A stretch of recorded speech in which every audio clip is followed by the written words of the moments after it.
वर्धमान महान जिन विचरे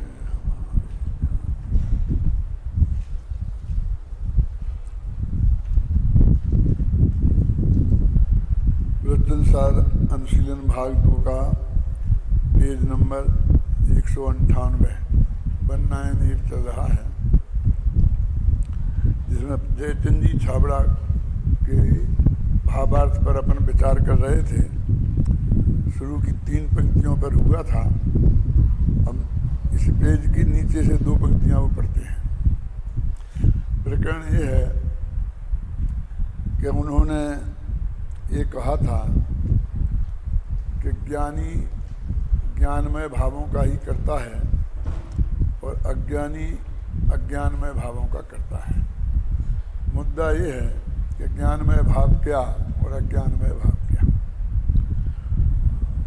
यदि ये तो साधारण सा नियम है तो कहेगा इसमें कोई क्या बात है। मैं ये कहूँ कि मेरी संपत्ति मेरी है और आपकी संपत्ति आपकी है, इसमें कैसे विवाद हो सकता है।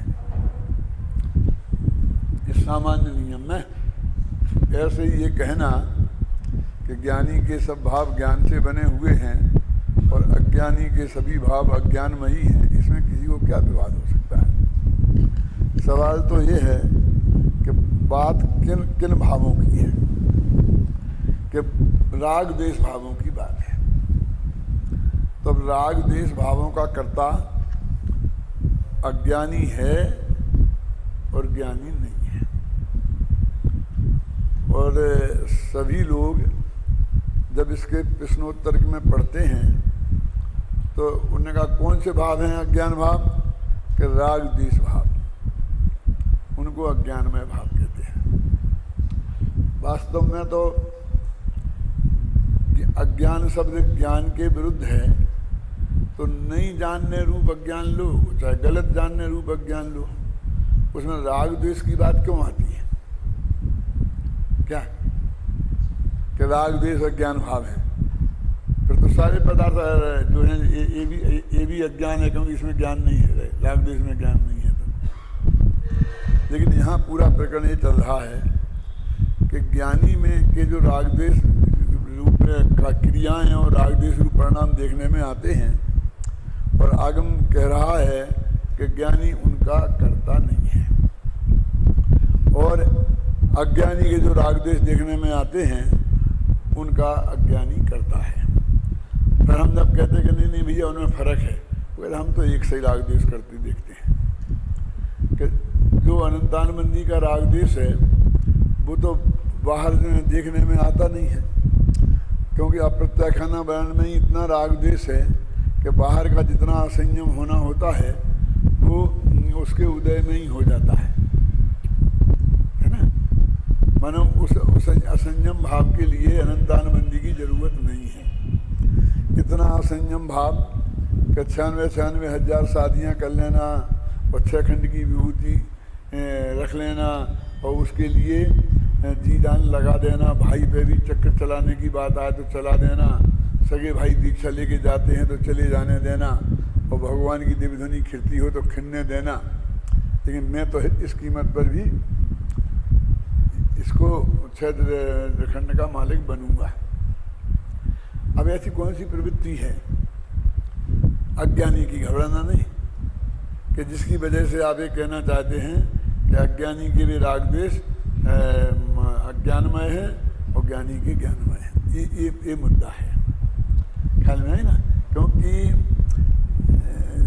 जो बाह्य में 5 इंद्रिय के विषयों की प्रवृत्ति और हिंसादि पापों में प्रवृत्ति अधिकतम अप्रत्याख्याना वर्ण कर्म के कसाय के उदय में हो जाती है। क्या अनंतानबंदी का तो उसके पीछे जो मान्यता होती है ना मिथ्यात्व के कपट होने वाली, पर उसका जुड़ान होता है। क्रिया में ऐसा कोई बाहर से फर्क नहीं पड़ता है। नरक में जो भी समझौती होते हैं वे उतनी पूरी ताकत से लड़ते हैं, मरते हैं, गुस्सा करते हैं, खूब वैसा, और वैसे ही दुख भी भोगते हैं। वो तो मान्यता की वजह से उनमें एकत्व बुद्धि नहीं है, वो सुख जो उनके सुख दुख में अंतर है, वो तो बाहर का अंतर का है, बाहर से तो दिखाई देता नहीं वो अंतर कि दुख नहीं भोग रहे। गर्मी के सर्दी के ऐसा थोड़ी कि उनको कम गर्मी लगती है कम सर्दी लगती है, वो सारी गर्मी सर्दी भूख के प्यास के उनको थोड़ी भोजन की सुविधा मिल गई हो, ऐसा तो कुछ है नहीं। यानी बाहर का जो भी असंयम भाव है वो तो सब संतुलन प्रत्याख्यानावरण और अप्रत्याख्यानावरण कर्म के उदय से हो जाता है। आप ख्याल में आए ना। अब वो कौन सा है कि जिसका कर्ता अज्ञानी है और ज्ञानी नहीं है, ऐसा जो भेद डाल रहे, क्योंकि ये करते तो दोनों ही दिखते ही है। और इनका कर्ता समय सार में भी ज्ञानी को कहा है। क्या कौन से? जो अप्रत्याख्यानावरण संबंधी राग द्वेष मोह हैं, क्योंकि अन्यथा जो भी उनके कारण बंद होता है वो बंद नहीं होता। अब वो जब भी अध्यात्म का प्रकरण होता है तो वो तो कहते हैं हमारी समस्या तो सम्यक दर्शन कैसे प्राप्त हो और मिथ्यात्व कैसे नाश हो, बस इसकी बात है। अभी असंयम वाली बात हम यहाँ करते ही नहीं है, क्योंकि वास्तव में उपदेश तो सिर्फ सम्यक दर्शन का ही दिया जा सकता है, चारित्र का नहीं, क्योंकि वो तो सम्यक दृष्टि हो गया तो उसे सब पता है ना। अब वो प्रेरणात्मक उपदेश दे दें, क्या आपको भी उस बात की उतनी महिमा ख्याल में और हमारे भी ख्याल में है। हम तो क्योंकि तुमसे थोड़े बड़े हैं तो थोड़ी तुम्हें प्रेरणा दे दें, तुम भी समझते हो हम पढ़ाई अच्छी करेंगे, मेहनत करेंगे तो हमारे अच्छे नंबर आएंगे, हमारा भविष्य सुधरेगा। और हम भी जानते हैं ज्ञान में श्रद्धा में तो दोनों की मान्यता भी एक सी है। अब तो तुम्हारी अंदर की कमजोरी से थोड़ी सी शिथिलता दिखाई दे तो हम एक कह दें, बस ऐसी बात है। क्योंकि पता तो उसे सब है कि असंयम के कारण ही अभी मेरा जो संसार है वो बाकी जो है वो असंयम के कारण है, ये तो उसे पक्का पता है ना। एक होता है तत्वोपदेश और एक होता है मतलब वैराग्य का उपदेश, माने प्रेरणा है। वास्तव में जैन धर्म में वो तो जैन धर्म ही नहीं है, क्योंकि जब जैन धर्म ये कहता है कि भाई इसका कोई असर ही नहीं है, क्या समझ गया ना। तो वो तो तत्व का वस्तु स्वरूप क्या है, तो ये वस्तु स्वरूप का जितना भी तत्वोपदेश है, छठाला में लिखा ना, किया मूल तत्व क्या शब्द क्या है बोलना, कियो तत्व उपदेश है लख बुद्ध जन की भाग। मैंने तत्वोपदेश किया है, मैंने कोरा उपदेश नहीं दिया है। और बीच बीच में कोरा उपदेश भी आया है। कैसा आया कोरा उपदेश? यह मानुष पर्याय सुकुल सुनबो जिनवाणी, यही विधि गए न मिले उदधि ज्यों सुमन सुमणि ज्यों उदधि समानी। अब ये उपदेश है क्या कि तुम इसलिए ऐसा करो, है मेरे कहने का मतलब। लेकिन कितनी पंक्तियां होंगी, छेड़ाला की सारी पंक्तियों को में से निकालो, ख्याल में है ना, सारी पंक्तियों में से छेड़ाला को निकालो तो ये बस गिनी चुनी 2-4 पंक्तियां मिलेंगी और बाकी में सारा तत्व का निरूपण है। तो तत्व के निरूपण को तत्वोपदेश कहते हैं और कोई प्रेरणा देने को उपदेश कहते हैं, है ना। तो वो कहते हैं तत्व की बात तो दोनों को ख्याल में है सम्यक दृष्टि को, तो उसको वो समझाने की जरूरत ही नहीं है। तो उसको तो कभी गुरु प्रेरणा वाला उपदेश देंगे तो दे देंगे। इसलिए हमारे मुनिराजों का जो व्याख्यान होते हैं वो प्रेरणा वाले ज़्यादा होते हैं, क्योंकि उनके सामने जो जीव बैठे हैं एक तरह से वो सम्यक दृष्टि है कि नहीं वो बात जाने दो। और दूसरी बात ये है कि वो एक दिन यहाँ रहना, एक दिन उस गांव में रहना, एक गांव में ज़्यादा रहने की उनके लिए मर्यादा ही नहीं है। अब उनका संघ का संघ चलता था तो वे संघ में ही अपने वो जो तत्वोपदेश कर सकते थे, क्योंकि संघ वालों को पढ़ाने का काम वो तत्वोपदेश है। अपनी जो सारी क्लासें लगती हैं यहाँ, वो सब प्योर तत्वोपदेश है। उसके लिए महाविद्यालय खोला है। इसके लिए नहीं खोला है कि तुमको ऐसा करना चाहिए, ऐसा नहीं करना चाहिए, ऐसा करना चाहिए, ऐसा नहीं करना चाहिए। ख्याल में आए ना? इसके लिए कोई स्कूल नहीं खोले जाते। तो वो तो अब आज यहाँ पे कल वहाँ, ऐसा शास्त्र का नियम है कि चौमासे को छोड़कर बड़े शहर में 7 दिन, उसे मझले शहर मतलब समझ लो कस्बों में 5 दिन और गांव में 3 दिन से ज़्यादा नहीं रहे। वो कहते बहता पानी और चलता फिरता संत निर्मल रहते हैं। यदि वो पानी एक जगह इकट्ठा हो जाए तो वो नदी जैसा निर्मल नहीं रहता, झरने जैसा निर्मल नहीं रहता, गंदा हो जाता है। ऐसे ही वो एक जगह रह जाएं तो राग देश की गंदगी फैले बिना रहेगी नहीं। कुछ लोग पसंद करेंगे, कुछ लोग ना पसंद करेंगे। तो जो उन्हें पसंद करेंगे उनके प्रति थोड़ा सा राग, जो ना पसंद करेंगे उनके प्रति थोड़ा सा द्वेष पनपने की संभावना ज़्यादा रहती है। अब ये इसमें झगड़ा ये है कि वो शिष्य का जो प्रश्न है, अभी समझ लो सब मिथ्या दृष्टियों को समझाना है। क्योंकि मैंने बताया ना, तत्वोपदेश तो मिथ्या दृष्टियों के लिए ही है। क्योंकि वे समझते नहीं है, उन्हें समझाना है तत्व की बात। जो तत्व की बात समझ चुके हैं और आत्मानुभूति के करके उसको प्रमाणित कर चुके हैं, सील सिक्का लग चुका है, मतलब उनको तो तत्व की बात रह नहीं गई। तो वो ये नहीं समझ पा रहे हैं कि यहाँ पर उस राग देश का कर्ता ज्ञानी को नहीं कहा जा रहा है जो उसके है ही नहीं। और जो राग देश अभी दिखाई दे रहा है उसके जीवन में, वो राग देश नहीं है जिसका हम उसे अकर्ता कह रहे हैं। इसलिए फिर ये प्रश्न खड़ा होता है कि तुम कहते वो करता है और हमें तो करते हुए दिखता है, और वो कहता नहीं नहीं नहीं वो मन से नहीं करता, ऊपर ऊपर से करता है। कि साहब इतना हम समझते हैं, ऊपर ऊपर से वो मन से, जो ऐसा लोग समझते हैं ना, ऐसा नहीं है। वो उतनी ही गहराई से उसमें इन्वॉल्व होता है।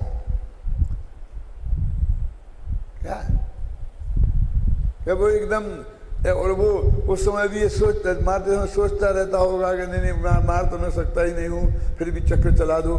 ऐसा नहीं होता है उस वक्त। तो वो यही सोचता है। वो तो सिर्फ श्रद्धा के लेवल पे बात कायम रहती है।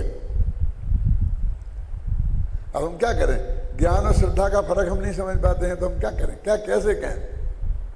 हम क्या समझते हैं ये ऊपर का, तो हमें वो छलिया सा लगता है। क्योंकि ज्ञानी बहुत सबसे ज़्यादा छलिया यदि कोई है तो वो ज्ञानी है। क्यों?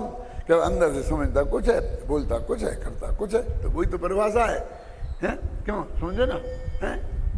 कि मन में तो ये समझता रहता है कि मैं कुछ नहीं कर सकता हूँ, करता नहीं हूँ, और बाहर से मारता रहता है, वो कहता मार डालूंगा, ऐसा बोलता रहता है, एकदम आग बबूला हो जाता है। यहाँ तक ठीक है, चक्र जैसा चलाना देखा, मतलब मेरे कहने का। तो वो अंदर और बाहर की जो आप बात कहते हो वो उसकी समझ में नहीं आती। अंदर माने श्रद्धा के लेवल पर, और बाहर माने ज्ञान में और क्रिया में सब थे। आप समझ गए ना? अब वो क्या समझता है, अंदर उसमें ज्ञान में ही 2 अंदर बाहर होंगे, और राग में ही 2 अंदर बाहर होंगे। ये सबसे बड़ी समस्या है। और जो मैंने बोला ना कि वो टॉप से लेके बॉटम तक और बॉटम से लेके टॉप तक है, इसका संघर्ष मैं कम से कम 30 वर्ष से लगातार कर रहा हूँ, गुरुदेव गए जब से। क्यों जब तक गुरुदेव श्री थे तब तक भी बात तो होती थी, लेकिन उतनी सामने नहीं आती थी, ना सामने वाले की तरफ से ना अपने वाले की तरफ से कि गुरुदेव श्री विराजमान हैं और कोई बात होगी तो उनके सामने स्पष्ट हो जाएगी। क्या उनके वास्ते जो बातें पहुंचती थी वो वास्तव में इसलिए नहीं पहुंचती थी कि ये कोई गलती हो रही है तो वो सुधर जाए। यदि किसी को गिराना है तो कोई ऐसी बात यदि उसके भाषण में आ गई कि जिससे आप समझते हो कि गुरुदेव की दृष्टि में ये गिर जाएगा, वो विरोधी ग्रुप बस उन्हीं बातों को उनके पास ले जाता था। प्योर गलती सुधारने की भावना से कौन कब क्या बात ले गया मेरे को अब तक कोई ख्याल में नहीं है। और ये बहुत ख्याल में है, कौन सी, जो बता रहा हूँ ना ऐसा।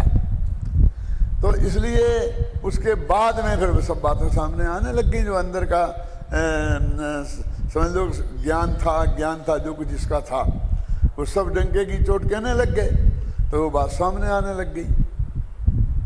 तो मैंने इसमें बहुत गहराई से अनुभव किया कि मैं कहते भाई वो राग देश समस्या कहाँ है? जिस राग देश का आकर्ता कह रहे हो वो राग देश है ही नहीं, तो गधे के सिंह का आकर्ता कहने में तुमको क्या ऑब्जेक्शन हो सकता है किसी को? क्या बुद्ध जो है इसका आकर्ता है। अब इसके बीच में ही उदाहरण दे करके ये सिद्ध करने की कोशिश करते, तो वो वहां से सिद्ध कैसे होगा? क्योंकि वो बात ही नहीं है ना। अब एक निशा जयचंद छाबड़ा ने ये कहा, फलाने ने ये कहा, तो गुरुदेव के कथन, जयचंद छाबड़ा के कथन में ये इसलिए कोट किए हैं कि आपको ये पता लगे कि जो मैं कह रहा हूँ ये सब इनने यही कहा है, और उनकी समझ में ये सब बात थी। क्या देखो, इस आत्मा के क्रोधाधिक मोहिनी कर्म की प्रकृति मन राग देश का उदय आने पर अपने उपयोग में उसका राग देश रूप मलिन स्वाद आता है। अज्ञानी सुपर का भेद विज्ञान न होने से यह मानता है कि यह राग देश रूप मलिन उपयोग ही मेरा स्वरूप है, वही मैं हूँ। इस प्रकार राग देश में अहम बुद्धि करता है। अज्ञानी अपने को रागी देशी करता है, इसलिए वह कर्मों को करता है। इस प्रकार अज्ञानमय भाव से कर्म बंद होता है। देखो अब भाषा देखो, अब मेरी दृष्टि में तो ये भाषा भी उतनी ही कठिन है कि जितना कठिन वो मूल प्रतिपादन था। यदि वो हमारे ख्याल में हो तो एकदम आपको लगेगा कि एकदम बात ठीक कही, और वो ख्याल में नहीं है तो वो अर्थ निकालना हर एक के बस की बात नहीं है। अब देखो क्या, आत्मा के क्रोधादि मोहिनी कर्म की प्रकृति। अब क्रोधादि मोहिनी कर्म की प्रकृति ये किया, फिर उन्होंने राग देश, ये राग देश तो कोष्टक में डाला है संपादकों ने, ख्याल में है ना। यानी कोई इनको फिर वही जड़ प्रकृति नहीं ले ले इसके लिए, क्या समझे ना। माने वो भाव प्रकृति जो राग देश हो रहे हैं उनकी बात लेना, उनका उदय, भाव का उनका कहाँ उदय होता है? अपन तुम्हें उदय तो द्रव्य कर्म का होता है, उसमें भाव कर्म होता है। अरे भावोदय को भी उदय बोलते हैं। वो भाव हुआ तो उसको भी बोलते हैं कि इसका उदय हुआ राग का, समझे ना। क्रोध का उदय माने क्रोध कर्म ही का उदय, उदय अनुदय ये तो सब कर्म के द्रव्य कर्म की बातें हैं। ये भाव कर्म में काय को घुसे डरे, उसको भी उदय बोलते हैं। आने पर अपने उपयोग में राग देश रूप मलिन स्वाद आता है, माने राग देश का ज्ञान होता है कि मेले ऐसा ज्ञान होता है, समझे ना। अज्ञानी सुपर का भेद ज्ञान न होने से यह मानता है कि यह राग देश रूप मलिन उपयोग ही मेरा स्वरूप है। यानी ये राग देश रूप मलिन उपयोग मेरा स्वरूप है। और अज्ञानी क्या जानते हैं, इसमें अभी आगे आएगा, मैं अभी बता देता हूं कि ये इसको जानने वाली जो ज्ञान परिणमन हुआ है वो मेरा स्वरूप है। और ये राग देश तो मेरे ज्ञान के गेय हैं, जैसे ये गेय थे, ये गेय थे, ये गेय थे पर द्रव्य, ऐसे ही ये गेय हैं। क्या वो उन दोनों में जो भेद है ना, कौन? एक ज्ञान रूप परिणमन और उसके गेय रूप राग। राग को ज्ञान ने जाना तो हम राग और ज्ञान को एक मान लेते हैं, उसमें तो परिणमन तो राग ही रूप हुआ है, तो ज्ञान ने तो अरे जानना भी तो परिणमन है ना। ज्ञानी ऐसा कहता है, ज्ञानी किसके बारे में कहता है? जो राग उसे है, क्योंकि वो तो है ही नहीं अज्ञान जन्य राग,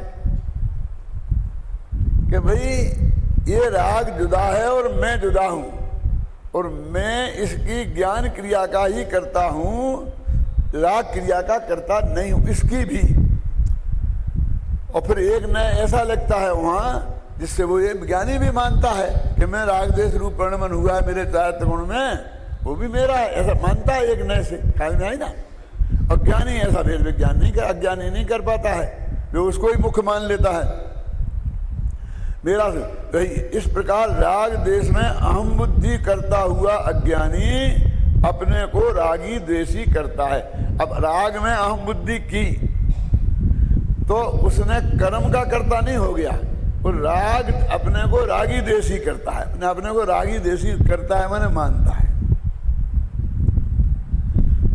इसलिए वह कर्मों को करता। कर्म माने वही रागादि भाव रूप कर्म, भाव कर्मों को। इस प्रकार अज्ञानमय भाव से कर्म बंद होता है, ये बात बता रहे। अब अज्ञानी की बात है ना, इसलिए वो अनंतानुबंधी संबंधी राग देश उसके होगा। अब ज्ञानी के भेद ज्ञान होने पर वह ऐसा जानता है कि ज्ञान भाव शुद्ध उपयोग है।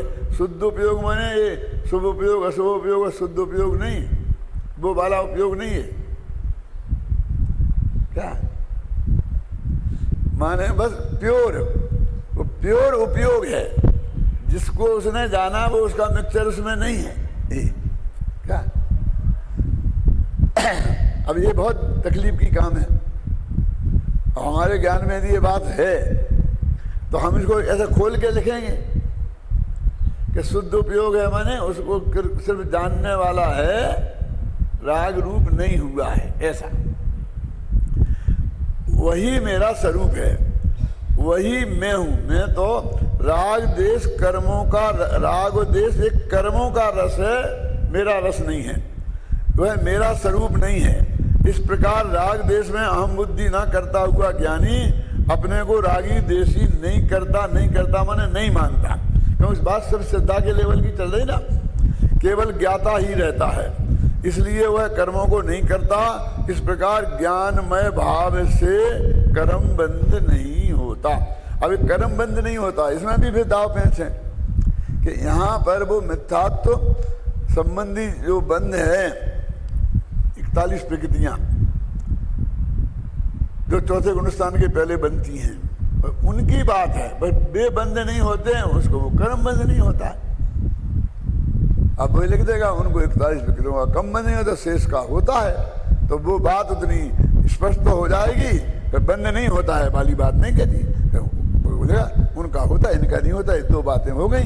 तो वो अध्यात्म कहता है कि भाई ऐसी बात हमको नहीं है पसंद, बस क्या है। इतनी सी बात आपको कह करके कि देखो 99% तो मैं आऊँगा ही नहीं, 1% आने की संभावना है। तो कहते कि काय को संभावना लगा रहे हो, कहते हो ना कि नहीं आऊँगा, नहीं फिर वो पहुँच जाऊँगा तो पहुँचने के चांस नहीं रहेंगे ना, क्यों, इसलिए उसे चक्कर में रखना चाहते हो। अरे पहुँच जाना है, कौन सा तुम्हें कोई भगाएगा, तुम्हारा 1% चांस में पहुँच जाओगे तो पहुँच जाना, लेकिन अभी तो साफ कह दो कि नहीं आऊँगा, नहीं से वो नाम नहीं छपेगा।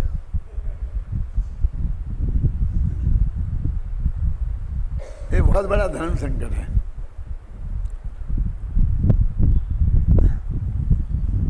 अपने यहाँ पंच कल्याणक हो रहा था, 51वें की बात है ना, तो एक ऐसी बात आई कि कुछ आदमी हमसे कहें कि भाई फला आदमी के लिए निमंत्रण देने के लिए डेपुटेशन लेके चलो।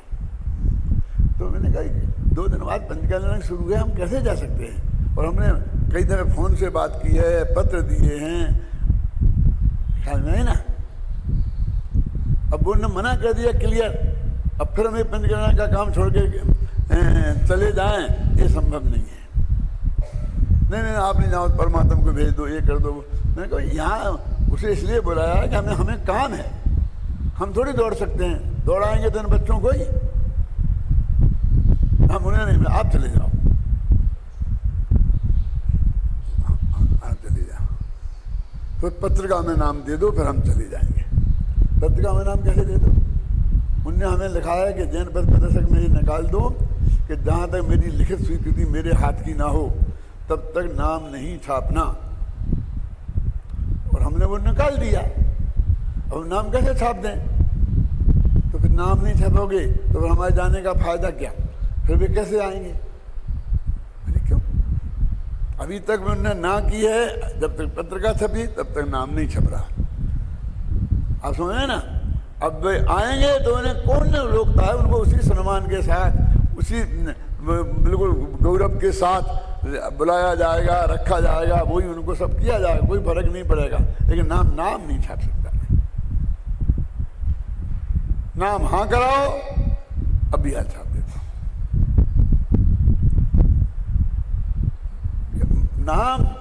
नाम नहीं छापेंगे तो फिर कैसे आएंगे?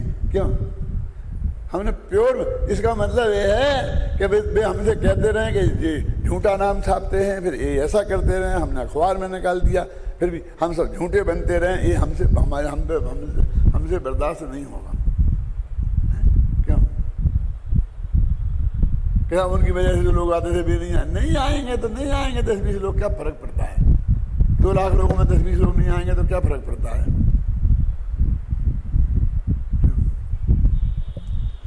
आप कहते महीना भर पहले हम चलते, डिप्यूटेशन लेके जाते, जो भी कहते आप सब करते। अब आज इस पोजीशन में नहीं है, तो ऐसे ही वो क्लियर कहते हैं कि हम नहीं होगा बंद। क्या फिर वो होगा ना? चौथे से ऊपर बहुत बंद होता है, और कहने अब होगा तो हो जाएगा ना, काय को माथा मारते हो? हम कब मना करते हैं कि नहीं होगा, हो जाएगा। लेकिन वो मिथ्यात्व संबंधी बंध नहीं होगा, जो असली अनंत संसार का कारण है वो बंद नहीं होगा। वो तो जरी जेबरी के समान है, ख्याल में है ना, उसकी कोई कीमत नहीं है। जैसे घातिया कर्मों के उदय के बिना अघातिया बिल्कुल अकार्यकारी है।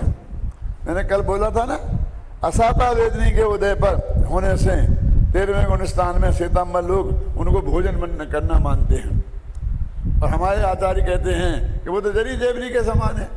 अघातिया कर्म चले गए, और इसलिए फिर उस स्थिति में किसी भी कीमत पर आहार संभव नहीं है। वो मंदोदय होता है, उसमें आहार संभव नहीं है, वो जोर खत्म है ना उसका पीछे का, तो जोर खत्म है। देखो वो ही कल बताया था ना, कौन सा उदाहरण दिया था? रसौद सदी, कल चंद्रप्रभा भट्टी को बसंत कुसुमार रस याद है? तो वो नहीं कर, उससे कोई ज्यादा फर्क नहीं पड़ेगा, आप चिंता मत करो। ख्याल में है ना? वो अध्यात्म कहता हम उसे बंध ही नहीं गिनते, क्योंकि वो समय पर अपने आप खत्म होने वाला है। अरे वो तो लगाओ फिर कि चौथे 13वें गुणस्थान में भी आश्रव होता है, वो बंद नहीं होता है। क्यों? आश्रव होता है और बंद नहीं होता है, क्यों? ऐसा हो सकता है? फिर कहाँ जाएंगे? फिर आ जाएंगे और ठहरेंगे नहीं तो कहाँ जाएंगे मेहमान? क्यों साहब? कि बाहर से बाहर के बाहर चले गए हैं, आएंगे स्थिति नहीं बंधेगी तो एक समय में ही खिर के चले जाएंगे। तो करुणा नियोग तो बोलेगा क्या? करुणा नियोग तो बोलेगा कि बराबर उदय है और उसका कार्य हुआ। अपन कहते हैं ना, वो तो आए साहब और बस मुंह दिखा के चले गए, बोलते ना, मुंह दिखाई हो गई ना, और क्या चाहिए? मुंह दिखाई के लिए तो आते ही हैं। क्यों? आप क्या करते हो? क्यों ये अपने तिया में जाते हैं, क्या करते हैं अजित भाई बोलो? वो सब घर वाले खड़े हो जाते हैं एक लाइन में, और बाकी सब आदमी एक एक लाइन में ऐसे जाते हैं, ऐसे करते करते, कोई बोलता नहीं कुछ भी। क्यों? ये क्या है? मुंह दिखाई तो है ही, और क्या है? एक वो नई नई बहू आती है ना, तो परोसने आती है, उसको आप कुछ देते हो, क्यों? मुंह दिखाई में देना पड़ता है, उसे भी मुंह दिखाई बोलते हैं ना। ये असली मुंह दिखाई तो ये हो रही, उसका तो मुंह हमने पहले ही से देखा है। पसंद करने गए थे, लेके आए थे, क्यों?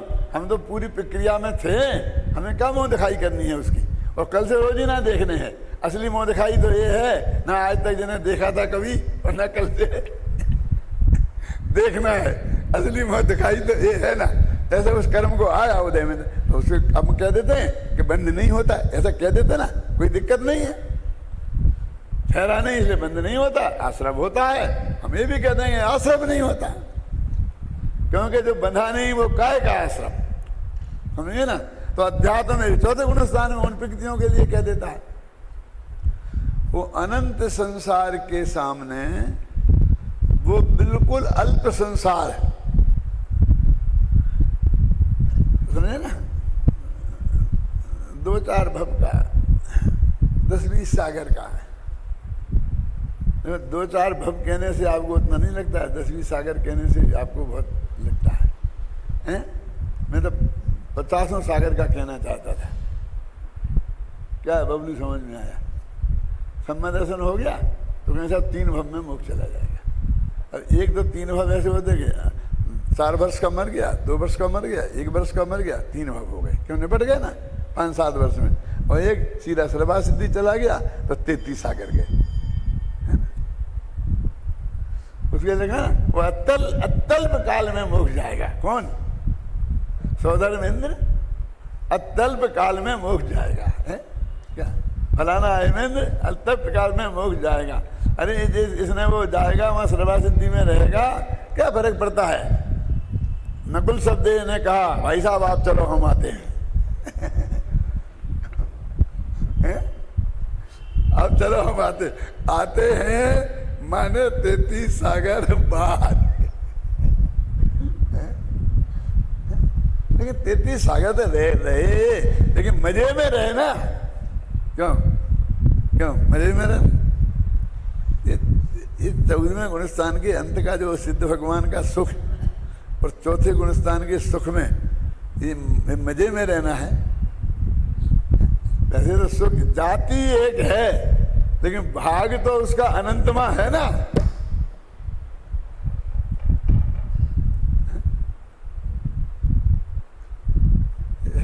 ऐसा है तो उसे अत्यल्प काल बोलते क्या नहीं बोलते हैं? उस अनंत काल की दृष्टि से अत्यल्प काल है ही। उसमें क्या शक है? उसमें कोई ऐसा आश्चर्य नहीं है। खासकर सम्यक दृष्टि के साथ ऐसा होता है। मैं अभी कहना नहीं चाहता हूं, चला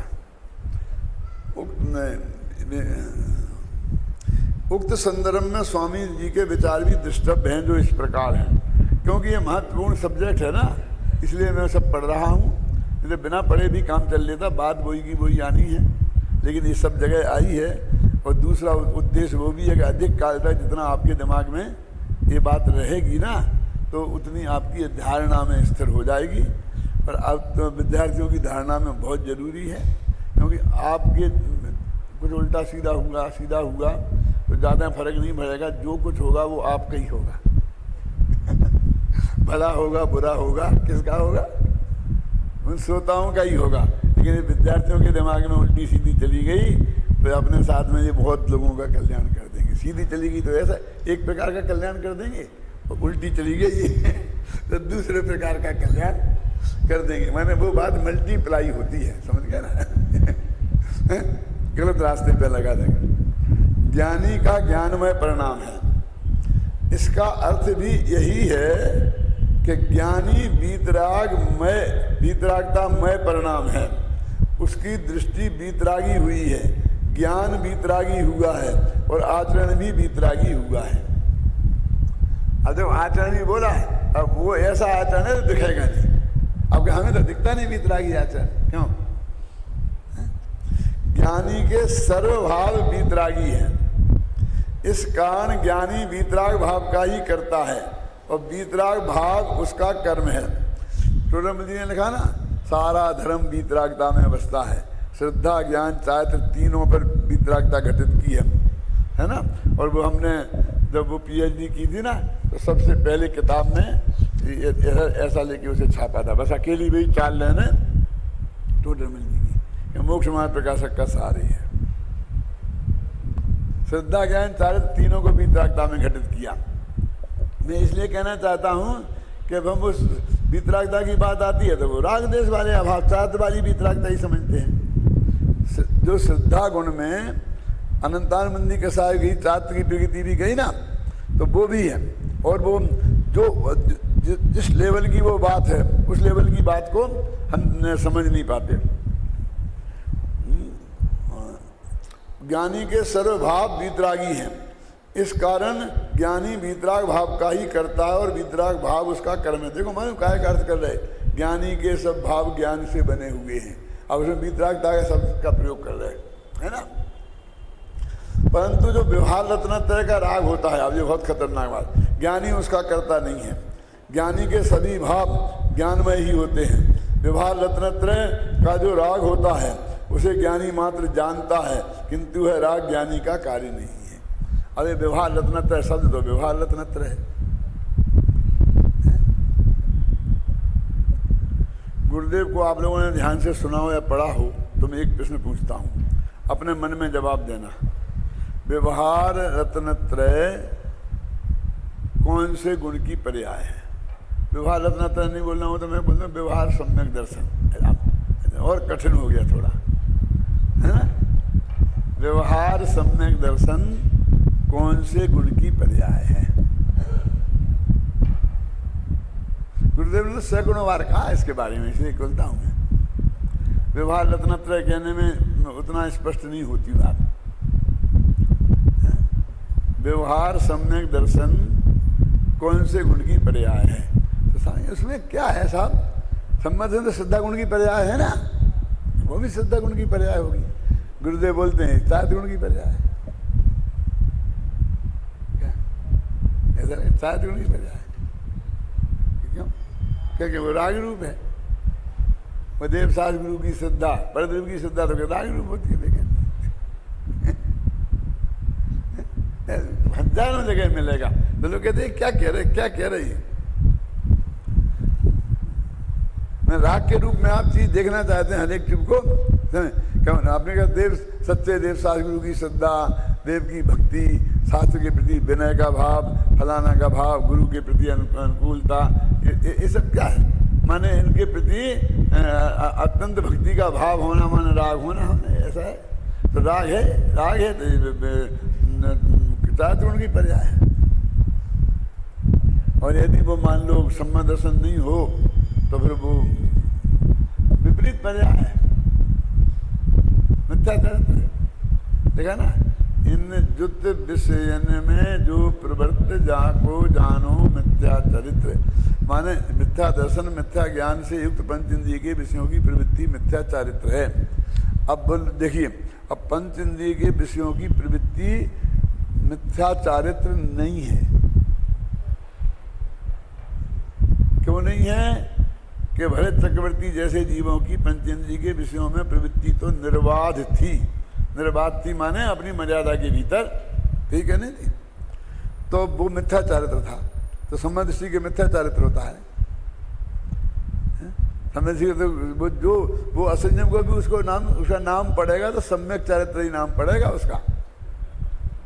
इसलिए सम्यक चारित्र कहना अच्छा नहीं लगता, तुमने आचारित्र कह दिया, असंयम कह दिया और नाम दे दिए, हिसाब से ना। और नहीं तो वहां तो मालूम क्या कहेंगे, ज्ञानी के सब भाव ज्ञान से बने हुए हैं और अज्ञानी के सभी भाव अज्ञानमयी हैं। अब वो सम्मेलन हो गया तो ज्ञानी हो गया ना, अब वो ज्ञानी की डिग्री हो गई, वो ज्ञानी की डिग्री हो गई। अब ये चक्कर बहुत पड़ता है। देखो जैसे भगवान ने सबदेव ने खेती करना सिखाया था ना, अब खेती करना जब सिखाया था, जब गृहस्थ थे, अब वो भगवान थे, अब भगवान क्या बन गए, उनके शुरू से ही भगवान करते हैं। अभी ऐसी हमारी पद्धति चल गई, हम क्या करें, लोग उसका भेद तो कर नहीं पाते हैं। हमारे प्रधानमंत्री का जन्म कब हुआ था, कहाँ हुआ था? कि डॉक्टर हुकुमचंद भारेल का जन्म कब हुआ था? ये तो आपको पता होगा ना, वो कहाँ हुआ था, समझ गए ना। अरे जन्म तो बालकों का ही होता है, कोई डॉक्टर फाक्टर का नहीं होता है, समझ गए ना। लेकिन हमारी पद्धति वही है, वो अब लिखते हैं और पूरे 100% नंबर मिलते हैं। क्यों? बराबर फर्स्ट क्लास, फर्स्ट होके पास हो जाते हो, ऐसा लिखते हो। अरे इतना पता ही नहीं है। भगवान ने बताया, भगवान जो बात भगवान ने बताई वो भी नहीं मानोगे तुम। उन्होंने कहा था बैलों को मुसी का बांधना और फिर उसके बाद छोड़ देना, भगवान ने बताया था, भगवान ने कहा था, भगवान ने कहा था। अब क्या कहें, लिखा है शास्त्रों में भी, और सब बात एक कहो तो लोगों को अटपटा लगता है।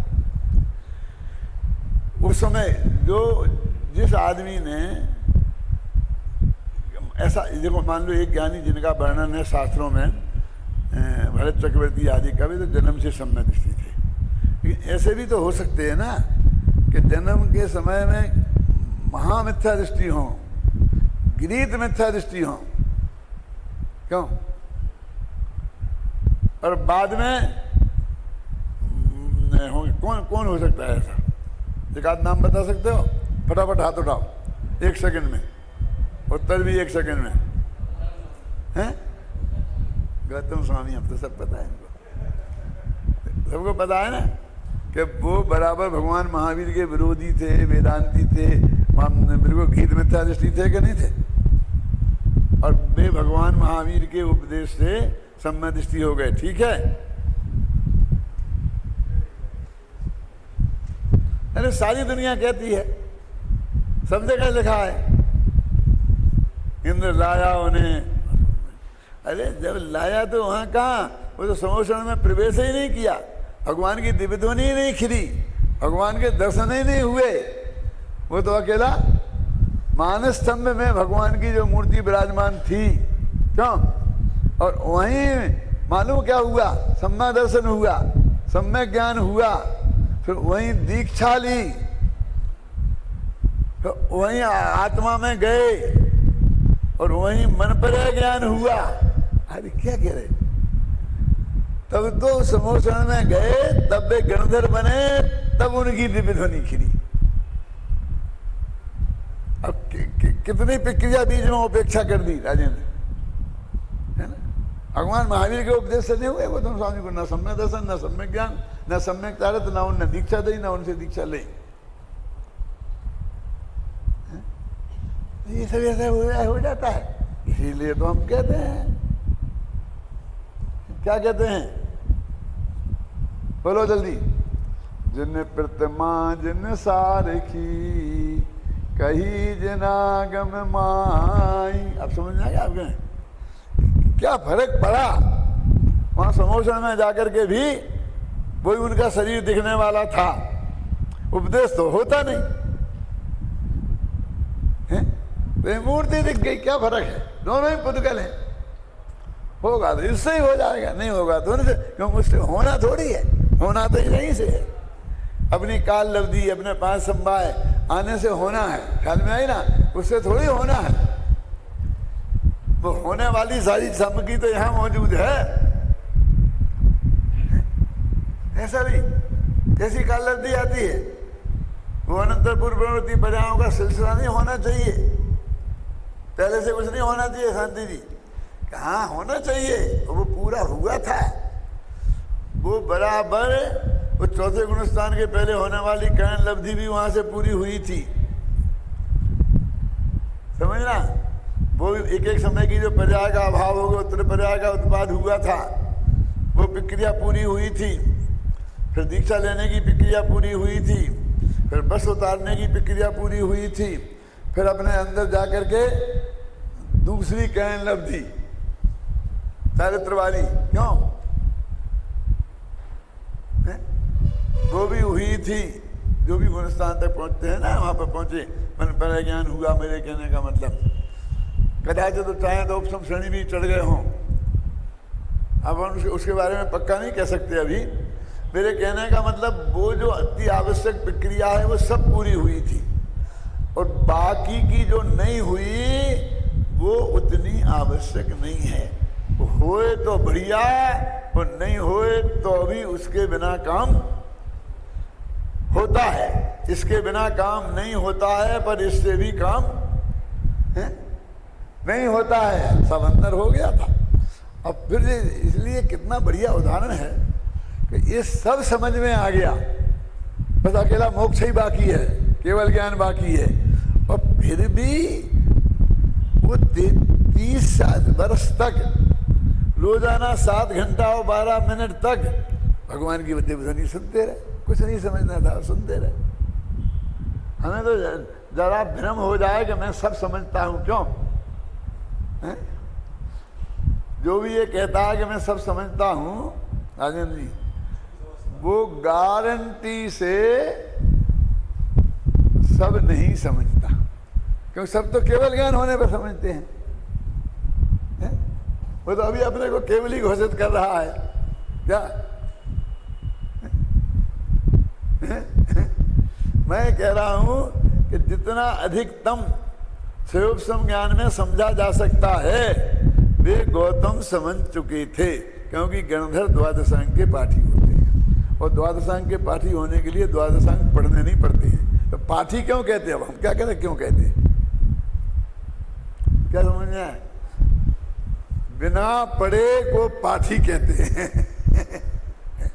समझे? द्वादशांग का ज्ञान पढ़ के नहीं हुआ था उनने, और फिर भी पाठी बोलते हैं ना, द्वादशांग के पाठी। क्या कह रहे, भाषा ऐसी है तो है।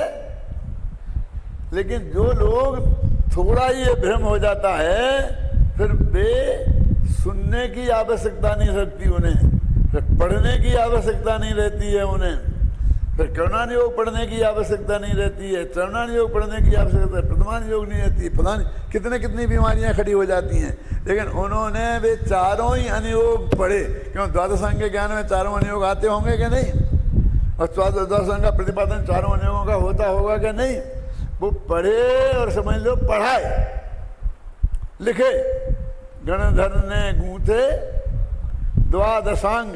अब वो गूंथे का मतलब ऐसे ऐसे बैठ के लिखे ऐसा नहीं, वो द्वादशांग की रचना उनके ज्ञान में हुई और उन्होंने लोगों को समझाया, और वो अपने यहाँ तो कितने साल तक मौखिक चला, लिखने का काम तो जब द्वादशांग नहीं रहे तब शुरू हुआ। तो गूंथे की भाषा ऐसा नहीं, मतलब व्यवहार की भाषा चलती है, लेकिन वस्तु स्वरूप क्या है? जो कितनी उपादान की ताकत स्वाधीनता है, निमित्त की रंज मात्र भी पराधीनता नहीं है, उसकी पराधीनता उसमें खोजना कितनी बड़ी बात है। कि साहब उसमें भगवान महावीर के समोषण में आए बिना ही हो जाता उन्हें, तब जानते हम। अब तुम कुछ भी कह दो कि तब मानते हम, तब जानते हम, इतना तक हो गया कि उनका एक शब्द नहीं सुना, उनकी शक्ल नहीं देखी, ख्याल में आई ना, और तब हो गया। फिर भी तुम कहता वे वहीं बैठे बैठे हो जाता जब जानते हम, और जब वहीं बैठे बैठे हो जाता तब कहते कि वहीं नहीं, ऐसी सोचे बिना हो जाता तब जानते, मन हुए बिना हो जाता तब हम जानते हैं। एक हुकुमचंद बुखारिया करके एक बहुत बड़ा कवि था ललितपुर में, तो स्वतंत्रता सेनानी भी थे, भारत आज़ाद हुआ था उसके पहले की घटना है सच्ची। तो वो जब एक क्रांतिकारी विचारों के थे तो फटाफट गिरफ्तारियां होती थी, तो सबसे पहला उनका नाम आता था, इनको गिरफ्तार करके छिप जाते थे, अंडरग्राउंड हो जाते थे। अब अंडरग्राउंड हो गए और कोई दूसरे ऐसे भी होते थे कि जिन्हें कोई नहीं पूछे गिरफ्तार करने को, वे भी कार्यकर्ता थे लेकिन डेंजरस नहीं थे, इतने प्रभावक नहीं थे, तो उनको कोई जेलों में इतनी जगह खाली थोड़ी पड़ी कि चाय जिसको भर दें। तो वो उनका कोई मित्र ने उनसे कहा चलो जरा अपन चाय पी के आते हैं। अरे भाई मेरे नाम पर वारंट निकला हुआ है, मैं जाऊंगा तो वहाँ पकड़ा जाऊंगा। नहीं, मेरी जिम्मेदारी। आप क्या बात करते हो? मैं तुमसे कह रहा हूँ मेरी जिम्मेदारी। बहुत मना किया लेकिन माने, मेरी जिम्मेदारी। चल भैया तेरी जिम्मेदारी तो चल। अब वो गए वहाँ होटल में चाय पी, पुलिस ने आगे पकड़ लिया, हथकड़ी डाल दी कि भैया क्या है? मैंने कहा ना मेरी जिम्मेदारी। तेरी क्या जिम्मेदारी है? पकड़ के जेल में ले गए। फिर मुझसे कहा कि मेरी जिम्मेदारी। जब छूट के आ गए तब कहा कि तेरे को मना किया था, देख मैं तब भाग के आया कि मैंने कहा था कि मेरी जिम्मेदारी, मैं जिम्मेदारी से कम मुकरा। तो ऐसे जिम्मेदार लोगों का हम क्या करें? वे बहुत रस ले लेके सुनाते थे अपने इस किस्से को, बहुत रस ले लेके सुनाते थे कि मेरी जिम्मेदारी। तू तो कहता ही रहेगा इसके बिना हो जाता, इसके बिना हो जाता। अरे इतना हो गया, अभी भी तेरे को निमित्त की निरर्थकता ख्याल में नहीं आती है और उसकी पराधीनता की बुद्धि तेरे दिमाग में बस रही है, क्योंकि उसकी पराधीनता छुड़ाने के लिए तो ये उदाहरण है। हमारा उससे कोई बैर विरोध थोड़ी है। निमित्त से बैर विरोध होने का अर्थ है अनंत भगवान से बैर विरोध होना, पंच परमेश्वरी से बैर विरोध होना, उनकी दिव्य धुनी से देवसाज गुरु से बैर विरोध होना। तो देवसाज गुरु से हमारा बैर विरोध थोड़ी है, लेकिन हम वो पक्का अर्थ भी तो समझेंगे ना। आपको ये तो समझना पड़ेगा ना कि आप यदि गोल्ड मेडलिस्ट नहीं हो पाए हैं तो उसमें प्योर आपकी गलती नहीं है, प्योर आपकी गलती है, और जो हुए हैं तो आपका ही श्रम है, इसमें अध्यापक का कुछ नहीं है। क्योंकि अध्यापक ने तो उनको भी पढ़ाया था तुम्हारे साथ ही, जो फर्स्ट डिवीजन पास हुए हैं, सेकंड पास हुए हैं, थर्ड पास हुए हैं, री आई है, और हैं 2 साल में पक्का करेंगे। उन्हें भी पढ़ाया था एक ही क्लास में एक ही साथ। तो उनको कहना तो ऐसा ही है, बस इतना औपचारिक है। और यदि निमित्तता कहना है तो फेल वाला भी कहेगा उनने पढ़ाया था ना, थर्ड डिवीजन वाला कहेगा उनने पढ़ाया था। हम तो ऐसा कहते हैं, सब कहते हैं ना हम उनके विद्यार्थी हैं। क्यों? अभी एक विद्यार्थी मिला था मुझे आपके महाराष्ट्र में, उधर आया कि मेरे विद्यार्थी कौन से बैच के निकले थे। नहीं साहब वो बैच में हम नहीं आ पाए, 1.5-2 साल रहे थे आपके, तो फिर अच्छा तो तुम पूरा नहीं किए थे, क्यों आ गए थे? हमें क्या बताएं साहब वो क्यों आ गए थे? वो फेल हो गए थे ना, तो 2 साल फेल हो गए थे, तो आपके यहाँ रखते नहीं ना, तो हमको निकाल दिया था। वो भी कह रहा हम आपके विद्यार्थी हैं, हम क्या करें, सबके सामने कह रहा। और हमने कहा अच्छा बहुत अच्छा, हमें पता नहीं था तुम। अब वो कह रहा चला रहा अपने गुरुकुल में बैठा है, पढ़ा रहा है, अच्छा उसकी बढ़िया चल रही है, और हमारा विद्यार्थी है उसके नाम पर बोलता है। तो कह रहे हैं वो कैसा हमारा विद्यार्थी है, तो उसने हमें वेद विज्ञान करके बताया तब हमें पता चला। क्यों बताया ना। और जो गोल्ड मेडलिस्ट हो गया वो भी हमारा विद्यार्थी है, और हम जिनको जानते भी नहीं है वो भी हमारा विद्यार्थी है। ऐसे केवली भगवान तो नहीं हो सकते हैं कि वे जिनको ना जानते हो वे उनके उपदेश से केवल ज्ञानी हो गए हो। वे तो सब जानते हैं। क्यों? बाकी के जो ज्ञानी जो गुरु होते हैं, समझे ना, वे तो नहीं जानते ना सबको। तो ऐसी बात है, मतलब ये सारी जिम्मेवारी 100% हमारी स्वयं की ही है। हमारा चारा बुरा हुआ हो चाहे भला हुआ हो, ये जानने से भविष्य में हमारी पराधीनता की दृष्टि समाप्त हो जाती है। समझे ना क्या लाभ होता है? और अपनी मदद आप करो, ये जो सिद्धांत है वो एकदम खड़ा हो जाता है। एक समय हो गया लेकिन मेरे को एकदम याद आ रहा है, वो बात मैं कह करके अभी समाप्त करता हूँ कि मुझे एक तरह गवर्नमेंट ने ट्रेनिंग में भेज दिया था, बेसिक ट्रेनिंग में, लेकिन मैं 15 दिन ही रहा वहाँ और फिर वापस आ गया था। फिर वहाँ जब हम गए थे तो छात्रावास में रहते थे, तो एक सोनी था, माने सुनार नाम का सोनी, ये अपने जो खंडेल वालों में सोनी होते हैं वो नहीं, वो सुनार वाला सोनी एक अध्यापक ही था। और वो अध्यात्म की रुचि वाला था थोड़ा, तो वो मेरे से ज़रा उसको नज़दीकी थी क्योंकि अध्यात्म प्रेमी था, अपन बातें करते रहते थे। जहाँ हम गए थे उस गांव में एक बहुत पुराना किला था, बजरंगगढ़ है ना, वहाँ की बात है, घटना सच्ची। तो वो 10-5 अध्यापक छात्राध्यापक वो उस किले में चले गए। किले में 5-7 मंजिल का था, 3-4 मंजिल चढ़ गए और वहाँ बैठे थे। वहाँ ऊपर मधुमक्खी लग का छत्ता था। फिर वहाँ एक मास्टर ने सिगरेट पी, उस सिगरेट का धुआं हुआ तो मधुमक्खी एकदम भिनकी, तो सब तो भागे, तो नीचे को भाग गए। उस सोनी नामक मास्टर की न मालूम क्या बुद्धि हुई कि वो ऊपर को भागा। अब ऊपर को भागा तो मक्खियां ऊपर चलेंगी, तब उसकी समझ में आई कोई तो है नहीं कि सब नीचे चले गए। वे तो भाग गए, मक्खियां ऊपर गई तो वो बेचारा दौड़ के उसी रास्ते से आना था।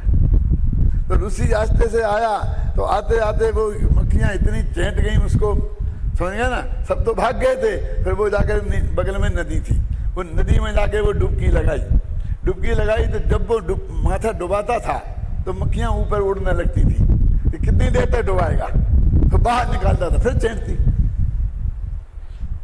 फिर हम सब लोग भागे यहाँ से, पता लगा तो दौड़ते वो नदी में था, कंबल लेके गए, उसे कंबल में लपाट के ऐसा कर आगे अपनी सुरक्षा कर करके सब गए लाए। तो उसका सारा शरीर, चेहरा बिल्कुल मक्खियों के डंक लगे हुए थे। उन्हें निकाल कर गुना अस्पताल में ले गए, बेहोश हो गया। 2-3 दिन बाद होश आया तो हम उसे देखने गए तो वो बोला, मुझे शास्त्री जी अब मेरी समझ में आया है। कि क्या समझ में आया? कि कोई किसी का नहीं, सब स्वार्थ के साथी है। मैंने कहा 2 घंटे पहले आ गया होता तो ये दुर्दशा नहीं होती। अरे इसमें तो कोई ऐसी बात है ही नहीं। उस वक्त तो सब अपनी जान बचा के भागते हैं। तू ऊपर जा रहा, किसी ने देखा ही नहीं। तुम नहीं आ पाए, किसी ने जाना ही नहीं। जब पहले आउट ऑफ डेंजर ना हो जाए तब तक तो वो भागता ही रहेगा ना। फिर देखेगा कौन रह गया, कौन आ गया है? और फिर ऐसे में वहां जाके कौन हिम्मत कर सकता था है? इसमें तो ऐसी बात है ही नहीं कि सब स्वार्थी हैं। ऐसे हजारों उदाहरण हमारी जिंदगी में आए होंगे। क्यों? जब हमें ये ज्ञान हो सकता था कि कोई किसी का साथी नहीं है, अपनी मदद आप करो, ये हो सकता है। दूसरा और कोई सिद्धांत नहीं है। तो इसी सिद्धांत के आधार पर यही निमित्त उपादान का सिद्धांत है। सब लोग गहराई से समझें और अपनी जिम्मेवारी स्वयं उठाएं। इस मंगल भावना से अपनी बात